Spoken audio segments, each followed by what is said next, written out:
Hello, my name is Mandy Flash and my presentation is on international cuisine. My driving question is, how is our food we eat connected to our culture and region? I chose this project because I love food and I love to try different foods from different places. During my speech, I'll go over 5 different countries and how cuisine takes place in their cultures. Italy is well known for their cuisine. Italy is particular on the food, like what to eat, how to cook it, and when to eat it. In Italy, food is something to be proud of. It's a big part of celebrating saints' days and festivals on the Italian calendar. Normally, the mom will cook, and the typical dish will include olive oil, pasta, cheese, cured meat, and bruschetta. For each country, I made a popular dish. For Italy, I made panna cotta. It is a creamy dessert with a sauce on top. It is said to be a hard dish to make due to getting the right consistency. It only took a short amount of time, and I thought it was pretty easy. We thought it tasted like melted vanilla ice cream, and I would definitely make it again. So I have videos of what I made, and they will be presented up here.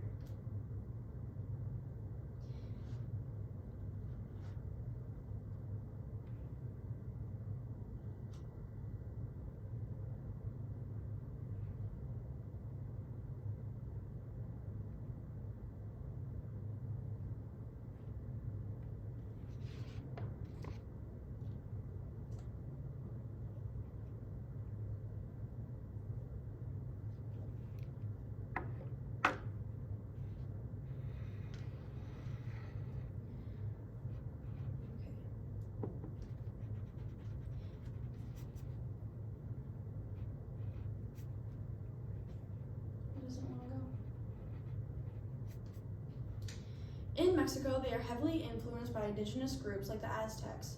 When the Aztecs were thriving, a couple of food staples found their way into their cooking, like chili peppers, salt, honey, and chocolate. A small tradition called sobremesa is a common practice where families have an after-meal conversation about different subjects.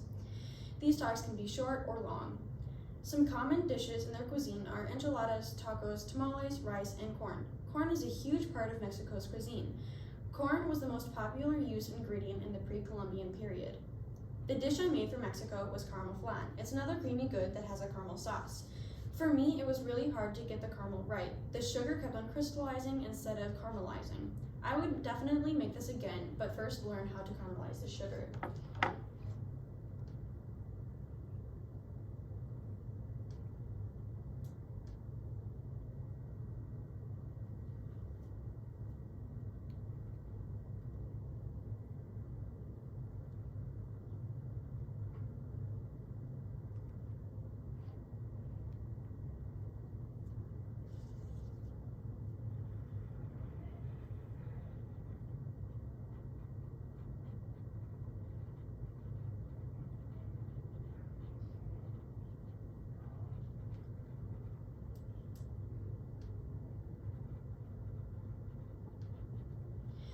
When you think about Russian cuisine, you probably think about their most well-known dishes like sturgeon, salmon, caviar, or pickled mushrooms.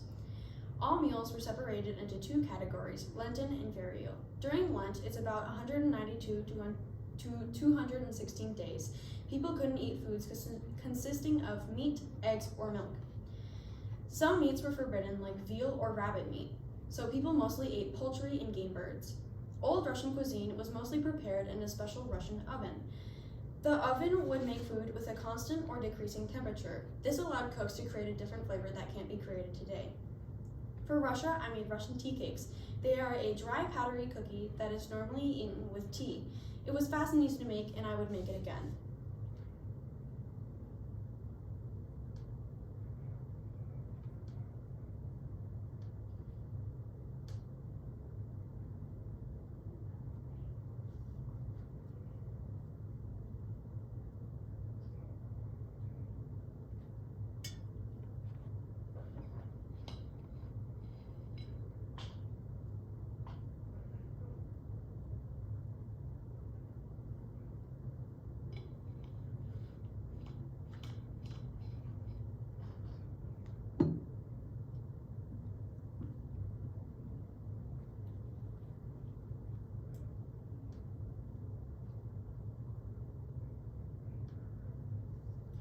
Something that isn't commonly known about Japanese cuisine is that the food they eat is based off of what season they are in.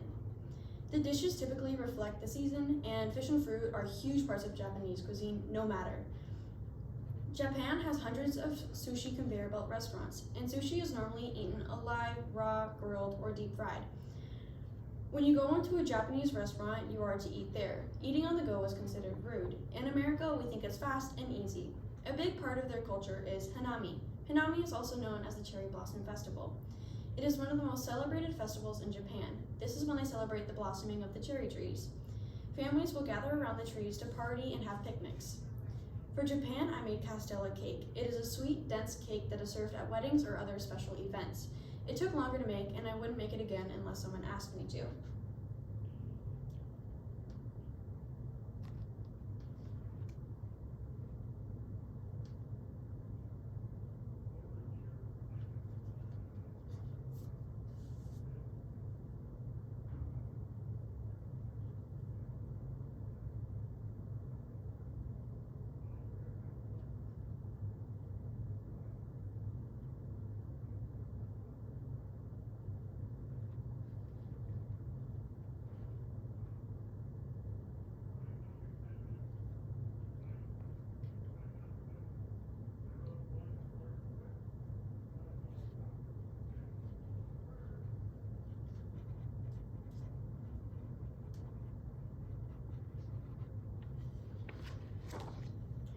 Australia is known for the melting pot of nationalities. Australian cuisine is influenced by many countries.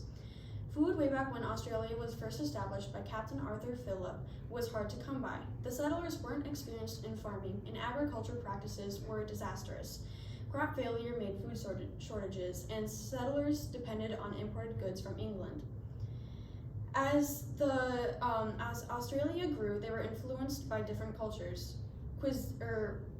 Restaurants were common throughout the world. In Australia, people like to take their time to talk, so normally the servers will give you time before and after to serve you. If they don't give you that time, it is seen as rude, but in America, waiting is seen as slow or poor service. Food is an important part of holidays, and in Australia, it is traditional to have a royal lamb roast for Easter. This is when they have roasted lamb and hot cross buns with a cross on the top of the buns. The buns are for honoring the goddess of light, and the cross is a symbol for crucifixion. The traditional good I made for Australia is the 6-egg pavlova. It is a meringue-like dessert that can be eaten with Cool Whip and fruit. It requires a lot of mixing, and it takes a long time to make. I wouldn't make it again.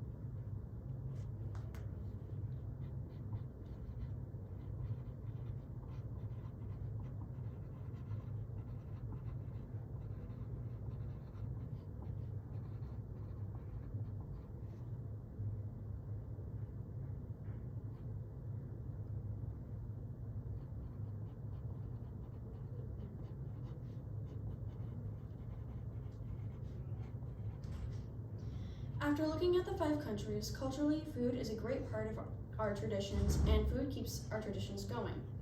Economically, food markets are commonly seen. They are popular because people will eat foods that are found locally, like fishes, fruits, or vegetables.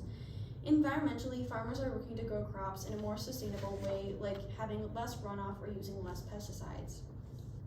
There are quite a few career opportunities that deal with food, some of them being a chef, baker, caterer, and a restaurant manager. Cuisine affects everyone, and affects me personally because my family uses food to celebrate holidays and other similar occasions. In my community, we have a restaurant based around Italian cuisine and another that is based around German cuisine. Cuisine affects the world because it keeps us connected with different foods that are imported. In conclusion, cuisine is a huge part of our world. It is used not only to keep us alive, but to represent something or celebrate something. Looking at the 5 countries, they all have different foods that help represent the countries in their holidays. I learned a lot from this project, and I hope you did too. Thank you for listening to my presentation here on my sources. Do you have any questions?